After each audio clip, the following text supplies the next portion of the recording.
Of eeggannoo cimaa ijoolleen keenya biyyoota garaagaraa irraa galtanii gara Dubaay deemuuf jettan deemuufis karoorsitanii jirtan deemtaniis achi jirtanii piroosesii xumurtaniis jirtan sirriitti na dhaggeeffadhaa viidiyoo Inni akkamiin dhufuu dandeenya haalli eerpoortiin Itoophiyaa maal keessa jira isa jedhuu fi eerpoortiin Dubaay nama dhoowwaa hin jiru deebisaas hin jiru eerpoortiin Itoophiyaa maaf dhoowwaa isa jedhuuf immoo waan barbaachisu Dandiso bamba'anii gala nama dhibdii jedha Oromoo yeroo mammaaku amma jechuudha warri ijoollee keenya gurguratanii akka barbaadeetti ta'a turanii Dubaay keessatti jechuudha dallaalonni keessumaa ijoollota dhiiraa jechuudha kan fidanii Dubaay keessatti rakkisaa jiranii eessa baasaanii haaseenaa kaleessa birrii ijoollee keenya irraa guuruudhaan goomsuudhaan hojii sigashina jedhanii biyya namatti rakkisuudhaan jechuudha amma garuu weelkaam jechuunis dhaabatee jira akkasuma immoo jechuudha namoonni gara Somaaliirraan isifinnaan kallattii garaagaraatiin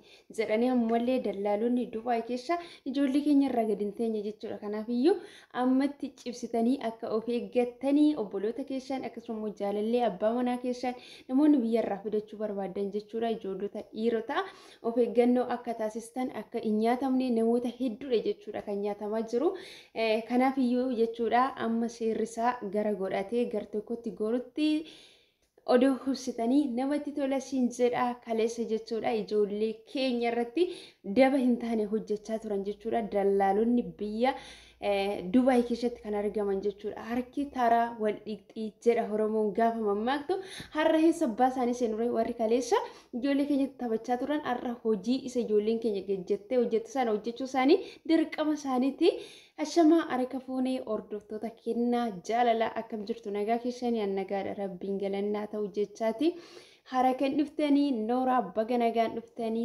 subscribe gochuudhaan gara mana keenyatti dabalaman affeerraa kooti akkasuma immoo viidiyoo kana like share gochuutii hin dagatina yaada qabdan immoo koomentii jala kaashiniin jedha kanatti aansuudhaan namoonni gara Dubaay deemuudhaaf yaada kan qabdanii jireenya Dubaay keessaa isa yeroo duriitii fi isa hammaa wal bira qabamee isinitti himama waan ta'eef viidiyoo kana hamma dhumaatti dhaggeeffadhaa anillee odeeffannoo garaagaraa nan qabachuudha ijoollee achi keessa jiraatanirra Dubaay jechuun akka dura yeroo laallu sanaa miti jechuudha biyya hunduma keessa iyyuu rakkinni hin jira garuu namoonni keenya baay'inaan achi keessatti waan argamanii fi baay'ina namaarraan kan ka'e jechuudha rakkinnillee akkuma sana baay'achaati kan inni deemu kanaaf iyyuu viidiyoo kana hamma dhumaatti dhaggeeffadhaa isinin jedha turtiin keessan na wajjinaa ta'u yoo jaalattan like share gochuu hin dagatina.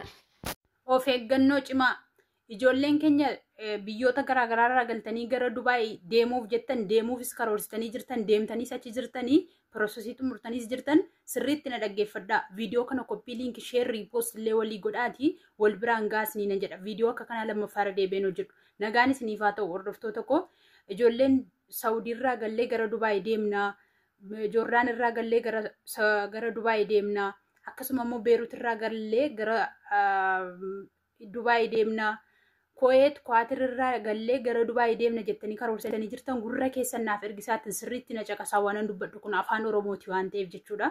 Ijoolleen keenya yeroo ammaa Dubaay filatanii Dubaayitti nam'aniitudha kan jiranii jechuudha. Daalalaan 20-30 ijoollee 20-30 walitti fuudhee mana tokko kireessee walitti qabee isaan ashagee isaan kaayee jira jechuudha.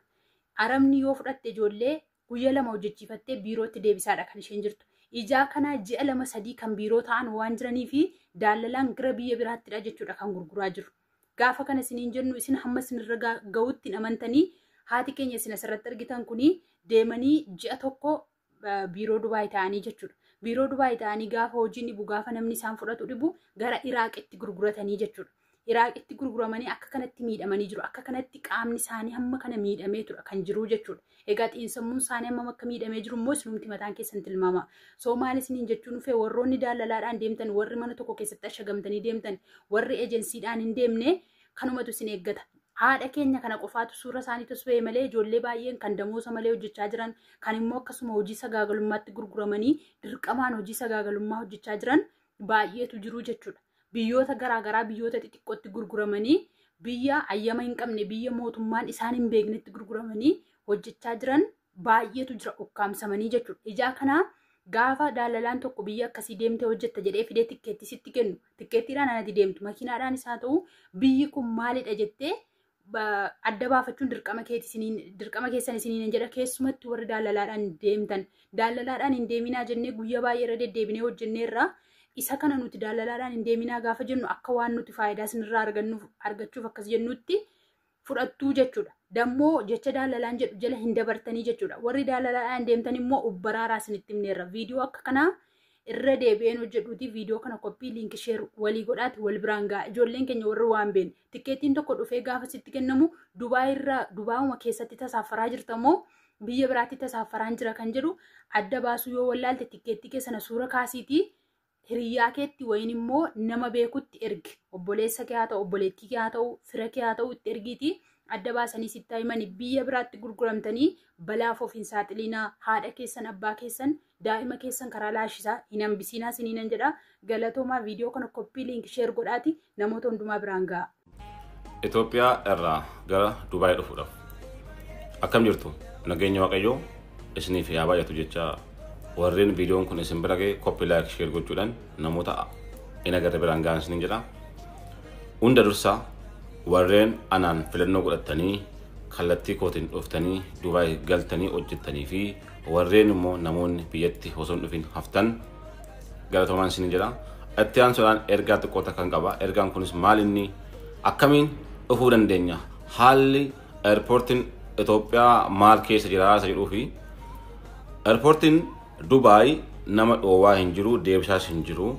Eerpoortiin Itoophiyaa maaf dhoowwaa isa jedhuuf immoo waan barbaachisoo ta'an yookiin haalonni nageenya wal qabatu akkasuma namoonni biyya Dubaay kan dhufanii rakkatan hedduminaan waan argamaniif Itoophiyaan yookiin eerpoortiin Itoophiyaa seera mataa ittiin bulmaata yookiin namoonni haala ittiin miidhamuu hin dandeenyeen akkaataa to'atamuu danda'amuun waan jedhu wal qabatee seeronni adda addaa sun baaniiru. Seeronni sun yookiin immoo haalli sun haga ammaatti wanti beeksifamee hin jiru. Beeksifni himtu ba'ee asiin goraa asiin deemaa jedhamee hin jiru jechuudha. Namootumatu wanta itti fakkaate haasaa malee. Kanaaf namoonni eerpoortii keessatti seentanii tikkeettiin sinii muramee viizaan keessan siniif ergamee doggoras qaba siniin jedhamee duuba deebi'ame viizaan doggora qabaachuu danda'a, tikkeettiin doggora qabaachuu danda'a. Kana wal qabatee duuba deebitanii hamma haga ammaatti teessanii eeggattanii fi gara fuulduraatti dhufuu jirtan maal barbaachisaa wanti hadda ba'ee beekamee jiru. Kanaafuu obsaan haalli ittiin dhufaatii Itoophiyaa irraa gara Dubaayitti ittiin dhufaatiin aga beekamutti obsaan tasgabbooftanii akka eeggattanan isin jedha. Karaa kan kootiin jechuudha. Kun dhaamsa kan kooti. Itti aansuudhaan namoonni tokko immoo ani akkaataa kanaan ergaa jira. Karaa kanaan isin baasaa jira. Asiin hin danda'ama kaffaltee amma kanaa kaffaltan yookiin immoo asiirraan goraa jechuudhaan karaa danqaa ta'een akka namoota waamaa jiran quba qabna jechuudha. Kanaaf ijoolleen anaan beektanis yookaan karaa kootti kennattanis karaa biraas kennattanii jirtanis haala danqaarraan yookiin kallattii hin danda'amneen yaaluu keessanirra tasgabbooftanii waan jiru yoo eeggattan irra bareeda. Ergaan kun dhuma isa kana.